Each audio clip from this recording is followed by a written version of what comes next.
Quel rapport y a-t-il entre la paracha de cette semaine, Vaetranan, et la fête des amoureux? On pourrait se dire aucun, mais en réalité, la paracha Vaetranan, elle tombe presque tous les ans au moment d'une fête du calendrier juif, peu connue, mais qui existe bel et bien, et qui est la fête des amoureux, la Saint-Valentin juive. Cette fête, en hébreu, elle s'appelle Tu B'Av. Elle tombe toujours à peu près une semaine après Tisha B'Av, un jeûne bien connu du calendrier juif. Le 9 Av, on jeûne, mais le 15e jour du mois de Av, qui s'écrit en lettres hébraïques Tu, Vav, Tet Vav, Tu B'Av, le 15e jour du mois de Av, c'est, selon la tradition, la fête de l'amour. Comment sait-on ça? Eh bien, c'est simple, dans le traité du Talmud Ta'anit, on raconte qu'au 15e jour du mois de Av, il y avait une tradition ancestrale, au moment où le temple se tenait à Jérusalem, de sortir dans les rues pour récolter du bois, ramasser du bois qui allait servir à allumer les sacrifices sur l'autel. Et la tradition voulait que ce jour-là,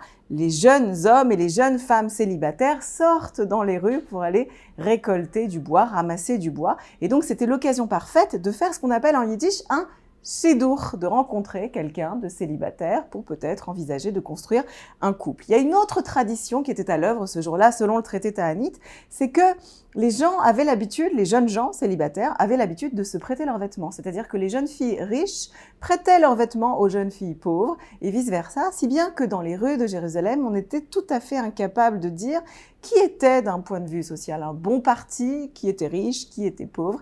Et c'est comme ça que des jeunes gens célibataires pouvaient lier des liens à chance égale. Donc d'une certaine manière, Tu B'Av, la fête que l'on célèbre cette semaine, était une sorte de fête de l'amour avec une conscience particulière de la justice sociale.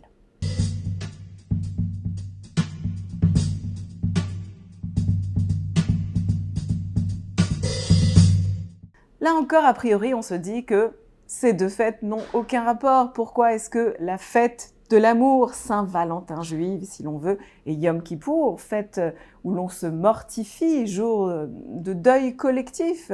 En quoi ces deux fêtes du calendrier auraient quelque chose à voir l'une avec l'autre? Eh bien, figurez-vous que selon nos sages, elles sont complètement reliées. En tout cas, le Tu B'Av et les jours redoutables du calendrier de Tishri qu'on s'apprête à vivre dans quelques temps, quelques semaines, ont quelque chose à voir. Comment nos sages le décrètent-ils? Eh bien, ils le décrètent à partir d'un verset d'une paracha que vous connaissez peut-être, la paracha Nitzavim, dans laquelle il est écrit, tout au début de la paracha, Atem Nitzavim ayom kulchem lifnei Adonai Elohechem, vous vous tenez tous aujourd'hui convoqués devant l'Éternel, votre Dieu. Et le verset se poursuit ainsi, Michotev etzim ad shoev meimecha, depuis le pourfendeur du bois jusqu'au puiseur d'eau.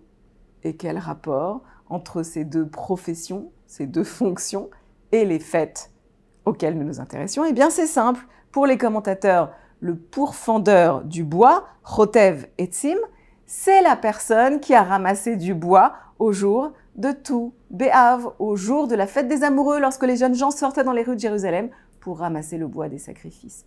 Quant à Shoev Meimecha, le puiseur d'eau, eh bien ça fait référence pour nos sages aux fameuses libations d'eau qui avaient lieu quand? À Rosh Hashanah et pendant toutes les fêtes de Tishri, de ces Yamim Noraim. Et voilà que nos sages interprètent bel et bien ces deux éléments d'un verset comme reliant deux temps du calendrier juif. Et ils nous disent, vous croyez que les jours redoutables commencent au moment de Tishri et du Nouvel An juif, mais pas du tout. C'est dès maintenant, dès la fête de l'amour, dès le milieu du mois de Av, qu'il faut commencer à vous y préparer. Donc cette saison des fêtes commence aujourd'hui.